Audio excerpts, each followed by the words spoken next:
चलिए आइए आज हम लोग समझते हैं कि ब्याज क्या होता है। ब्याज दो प्रकार का होता है, एक साधारण ब्याज, एक चक्रवृद्धि ब्याज। सबसे पहले हम समझेंगे साधारण ब्याज क्या होता है, उसके बाद हम समझेंगे चक्रवृद्धि ब्याज क्या होता है। साधारण ब्याज आपको सिर्फ जो आपका मूलधन होता है या जो रुपए आपने उधार लिया होता है सिर्फ उस पे ही मिलता है। ठीक है, आगे हम चक्रवृद्धि ब्याज भी समझेंगे, लेकिन साधारण ब्याज और चक्रवृद्धि ब्याज को समझने से पहले हम समझेंगे ब्याज होता क्या है। इंग्लिश में इंटरेस्ट बोलते हैं। ब्याज का मतलब क्या होता है कि आपने कभी किसी को कुछ दिया तो उसके बदले में आपको कुछ चाहिए होगा। ठीक है, जो आप चाहते हो किसी के बदले कुछ, वही आपको क्या कहलाता है, ब्याज कहलाता है। जैसे कि आपने किसी को 25,000 रुपए दिए, कहा कि भाई हम तेरे को 25,000 रुपए देंगे, लेकिन आपको क्या करना होगा, तो आप हमको पैसे लौटाओगे तो 200 रुपए एक्स्ट्रा दोगे। यानी कितने दोगे, 25,200 रुपए आप हमको एक्स्ट्रा देंगे। यानी कि आपको जो 200 रुपए मिल रहा है यही आपका क्या हो जाता है, ब्याज हो जाता है। तो आइए समझते हैं कि एग्जाम में, यूपी टेट में, सी टेट में या शिक्षक भर्ती में, एसएससी में कैसे इसके से क्वेश्चन बनते हैं।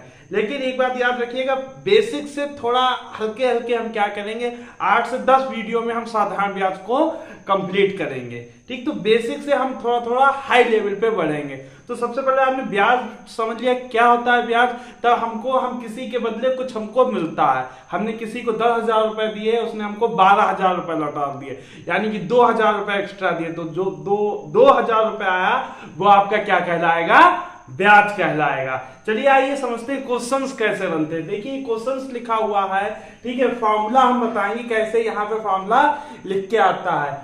जिस राशि पे आपको ब्याज मिलता है, मतलब कि आपने 2,000 रुपए किसी को दिए, यानी 2,000 रुपए में तो आपको ब्याज मिलेगा।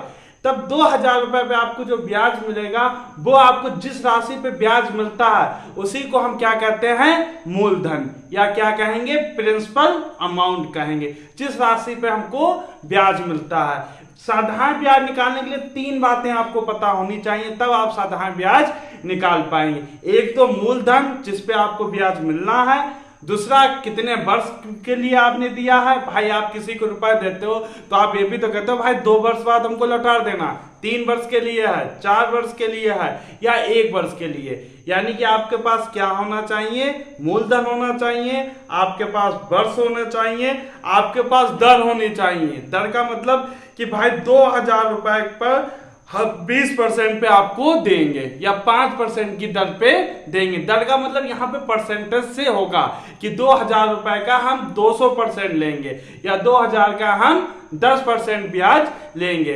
यानी आपके पास दर होनी चाहिए, आपके पास समय होना चाहिए, आपके पास मूलधन होना चाहिए। मूलधन बता चुके हैं। मूलधन आपका क्या होता है कि मूलधन आपका ये होता है कि जिसपे आपको क्या मिल रहा होता है, ब्याज लेना होता है। अब देखिए 2-3 टर्मिनोलॉजी समझ लेते हैं। पहला तो आपने समझ लिया मूलधन। ठीक है, मूलधन क्या होता है, इसको प्रिंसिपल अमाउंट कहते हैं, यानी कि पी से डिनोट कर लेते हैं। दूसरा आपका टर्म क्या यूज होता है, आपका यूज होता है मिश्र धन। मिश्र धन यानी कि इसको कहते हैं अमाउंट।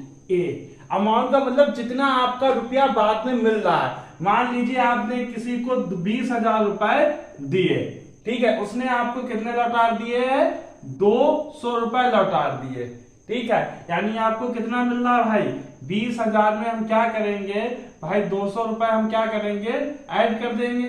तो ये जो आपको ब्याज सही और उसमें क्या लगा हो, आपका प्रिंसिपल, यानी कि प्रिंसिपल या कहे मूलधन और उसी में आपको ब्याज भी ऐड हो जाए तो वो आपका क्या कहलाता है, वो आपका कहलाता है मिश्र धन। यानी कि A इक्वल टू क्या हो जाएगा, A को कहेंगे अमाउंट, P प्लस क्या हो जाएगा, ब्याज। ब्याज लिखिएगा क्योंकि आगे चक्रवृद्धि ब्याज में हम आपको समझाएंगे। और P क्या है, आपका मूलधन है।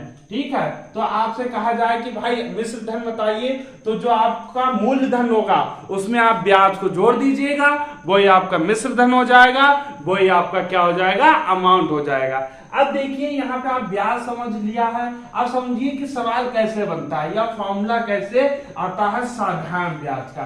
देखिए फॉर्मूला आपका कॉन्सेप्ट से ही फॉर्मूला बनता है। देखिए यहाँ पे क्या है, 4,000 है, यानी कि 4,000 आपका क्या है, जिसपे आपको ब्याज मिल रहा है, यानी 4,000 पे मिल रहा है, जिसपे ब्याज मिल रहा है, वो आपका क्या कहलाता है, प्रिंसिपल, यानी क्या हो जाएगा PA। फिर क्या आपका कहलाता है दर, दर कितना है 10%। फिर आपको क्या कहा है समय कितना है 2 वर्ष, कितना है 2 वर्ष, यानी कि दर कितना है, दर को किससे डिनोट करेंगे R से, R, और समय को किससे डिनोट करेंगे T से।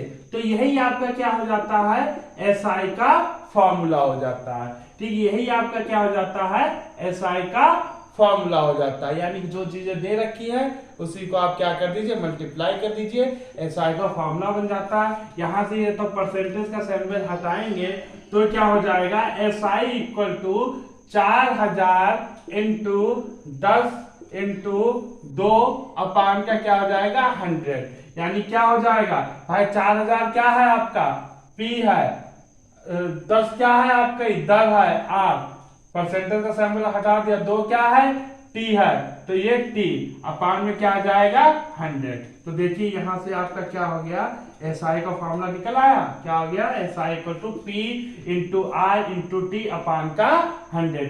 P क्या है आपका, P यहाँ पर है मूलधन, क्या है मूलधन, R क्या है यहाँ पर दर है, ये परसेंटेज होगी, T क्या है यहाँ पर समय है। तो आपके लिए एक महत्वपूर्ण फॉर्मूला ये आ गया कि क्या अगर देखिए फॉर्मूला में बताया कैसे आपका फॉर्मूला आया है। ठीक है, ये एक फॉर्मूला आ गया तो आप समझिए इस फॉर्मूले को हमको याद करना पड़ेगा, हालांकि हम फॉर्मूले से नहीं लगाएंगे, इसको हम बिल्कुल अलग कॉन्सेप्ट से लगाएंगे जो हम पढ़ाते चले आए अपने क्लास में। भाई इसको हमने क्या किया हटा दिया दर को, तो क्या आ गया आपका 100, यही आपका क्या हो गया SI का फॉर्मूला। ठीक है, यहाँ पे क्या रख दीजिए 4000 रख दीजिए, P की जगह पे 4000, R की जगह पे 10 और T की जगह पे 2 अपान का कितना हो जाएगा 100। 2 जीरो से 2 जीरो कैंसिल, यानी कितना हो जाएगा 800 आपका क्या आ जाएगा आपका 800 क्या हो जाएगा साधारण ब्याज। SI का मतलब सिंपल इंटरेस्ट। अब देखिए ऐसे तो लगाना ही है, ठीक है, ये तो सिंपल सा है। ठीक है, अब हमको क्या करना है, हमको थोड़ा अलग कॉन्सेप्ट लेके आना है।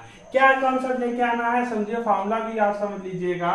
ठीक है, एक तो एक फॉर्मूला हो गया, एक फॉर्मूला हो गया A equal to P plus ब्याज। A क्या है आपका अमाउंट है, ठीक है, ब्याज में आप या प्रिंसिपल में आपने ब्याज जोड़ देंगे तो आपका क्या मिल जाएगा अमाउंट मिल जाएगा। ठीक है, ये दो फॉर्मूले आपके लिए बहुत इंपॉर्टेंट, इनका हम यूज करते रहेंगे। अब देखिए जरा इसको फॉर्मूले से हटके बात करते हैं, फॉर्मूला तो सभी याद कर रहे हैं।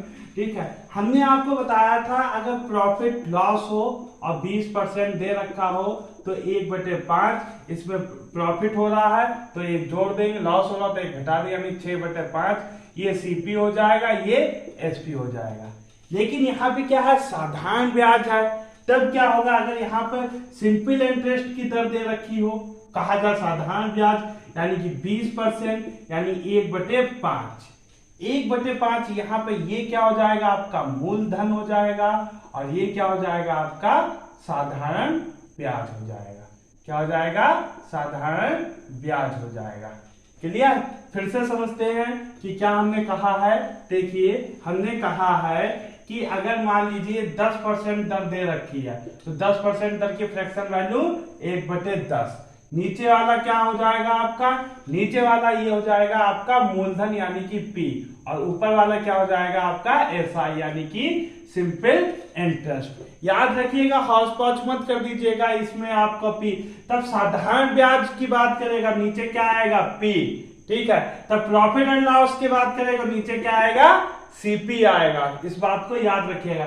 अब देखिए यहाँ पे 2 वर्ष का, देखिए एक बात बताइए क्या आपका मूलधन कभी चेंज होता है? नहीं, मूलधन तो कभी नहीं चेंज होता है।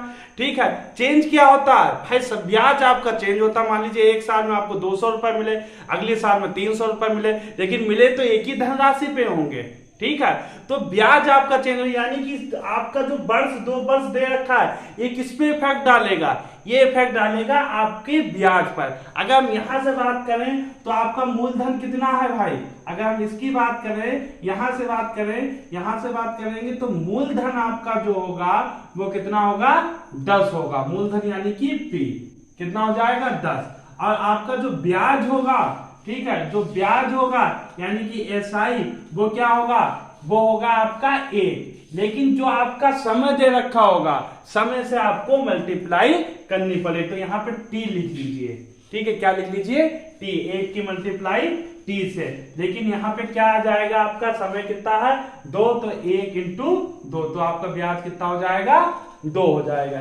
यानी ब्याज आपका कितना निकल गया है 2, मूलधन कितना है 10। अब देखिए एग्जामिनर ने आपको मूलधन कितना दे रखा है भाई, एग्जामिनर ने पी कितना दे रखा है 4000 आपने एग्जामिनर ने पी दे रखा है। आपका पी कितना है 10, तो 10 की वैल्यू किसके बराबर हो जाएगी 4000 के हो जाएगी।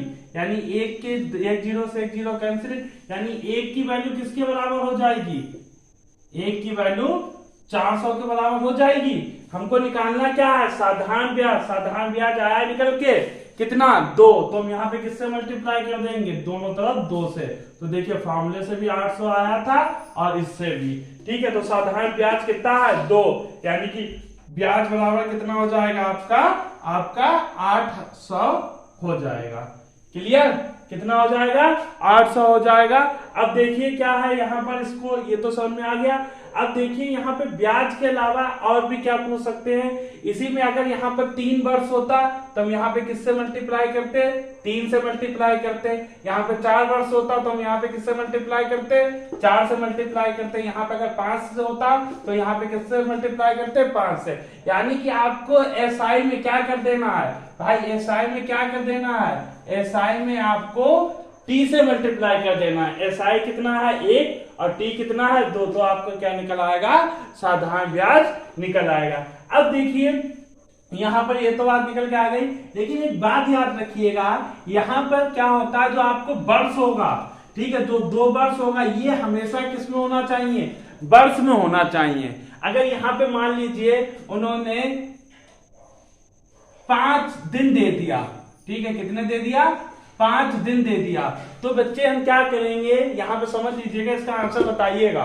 ठीक है, 5 दिन दे दिया तो आपको क्या करना होगा, टाइम को पहले भाई 5 दिन है इसको वर्ष में कन्वर्ट करना पड़ेगा, तब फॉर्मूले में रखेंगे। यानी 5 को हमने वर्ष में कन्वर्ट किए तो किससे मल्टीप्लाई करेंगे 365 से। अब ये आपका क्या हो जाएगा वर्ष में हो जाएगा। क्लियर, यहाँ पर एक तो ये पूछ लेगा आपसे कितने आपका दिन में, मतलब कि दिन वाला ये कॉन्सेप्ट याद रखिए कि यहाँ पे दिन नहीं, हमेशा क्या होना चाहिए वर्ष। अगर वर्ष नहीं है तो आप दिन में इसको कन्वर्ट करेंगे। यहाँ पर अगर ये भी पूछ ले कि भाई मिश्र धन क्या होगा या अमाउंट क्या होगा, तो भाई मिश्र धन हमने आपको क्या बताया है कि आप प्रिंसिपल में ब्याज जोड़ दीजिए, मिश्र धन निकल आएगा। प्रिंसिपल कितना है 4000 है और हमको ब्याज नहीं पता है, तो क्या हमने जो कॉन्सेप्ट बताया या फॉर्मूला बताया उससे आप ब्याज नहीं लगा सकते हैं, निकाल दीजिएगा और उसमें ब्याज में मूलधन जोड़ दीजिएगा, प्रिंसिपल जोड़ दीजिएगा, आपको क्या मिल जाएगा मिश्र धन मिल जाएगा। लास्ट में आपको एक सवाल नीचे स्क्रीन पे आता हुआ आएगा, ठीक, वो सभी लोग लगा के हमको दिखाएंगे दोनों तरीके से, जो हमने मेथड बताया वो भी और जो मैं फॉर्मूला लगाया वो भी। ठीक है, नहीं लगेगा तो कॉल करके आप हमसे पूछ सकते हैं। धन्यवाद।